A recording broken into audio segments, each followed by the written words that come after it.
오랫동안 당연하게 받아들인 것들에 대해서 의문을 던져라. 버트런드 러셀.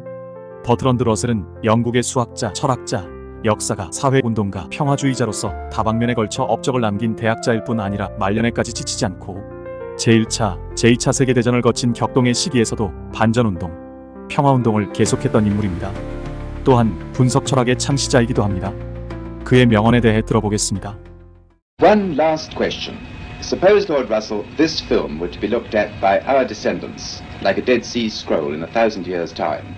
What would you think it's worth telling that generation about the life you've lived and the lessons you've learned from it? I should like to say two things. One intellectual and one moral. The intellectual thing I should want to say to them is this. When you are studying any matter or considering any philosophy, ask yourself only what are the facts and what is the truth that the facts bear out. Never let yourself be diverted either by what you would wish to believe or by what you think would have beneficent social effects if it were believed. But look only and solely at what are the facts. That is the intellectual thing that I should wish to say. The moral thing I should wish to say to them is very simple. I should say, love is wise, hatred is foolish. In this world, which is getting more and more closely interconnected, we have to learn to tolerate each other. We have to learn to put up with the fact that some people say things that we don't like. We can only live together in that way.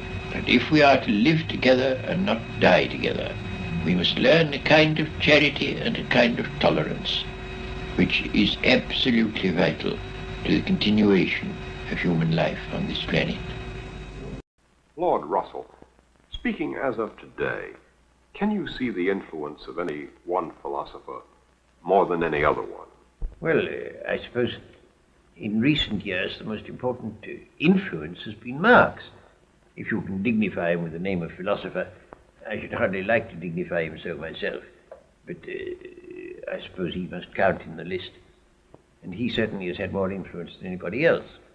For those of us who reject Marx, can you offer any positive philosophy to help us toward a more hopeful future? Well, as to that, you see, I think one of the troubles of the world has been the habit of dogmatically believing something or other. And I think all these matters are full of doubt, and the rational man will not be too sure that he's right. I think that we ought always to entertain our opinions with some measure of doubt. I shouldn't wish people dogmatically to believe any philosophy, not even mine. Not even mine. No, I think we should accept our philosophies with a measure of doubt. What I do think is this, that if a philosophy is to bring happiness, it should be inspired by kindly feeling. Now, Marx is not inspired by kindly feeling. Marx pretended that he wanted the happiness of the proletariat.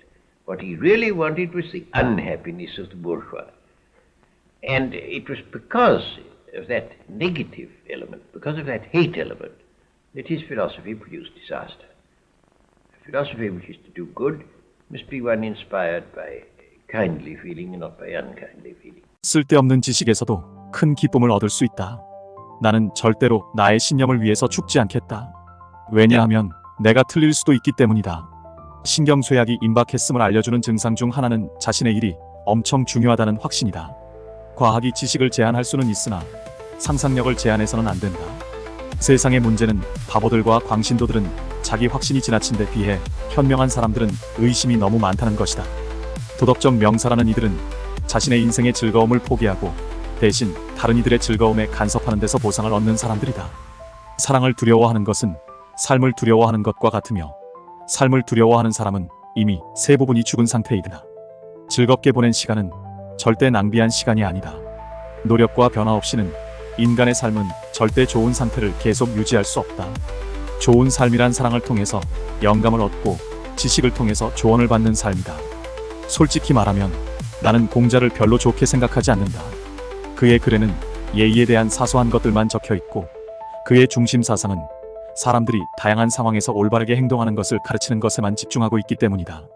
사람은 무지하게 태어나는 것이지 멍청하게 태어나는 것은 아니다.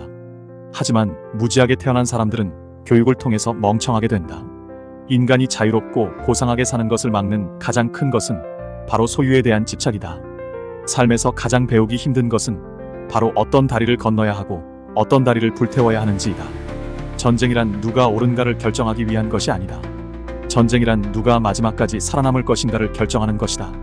감각의 쾌락을 금지하는 종교들로 인해서 사람들은 권력의 쾌락을 찾는 것에 집중하게 되었다. 때때로 당신이 오랫동안 당연하게 받아들여왔던 것들에 대해서 의문을 던져라. 두려움이야말로 미신의 주요 원천이자 잔인함의 주요 원천이다. 그렇기에 두려움을 이기는 것이 바로 지혜의 시작이 되는 것이다. 시청해주셔서 감사합니다. 구독, 좋아요, 알림 설정 부탁드려요. 사랑합니다.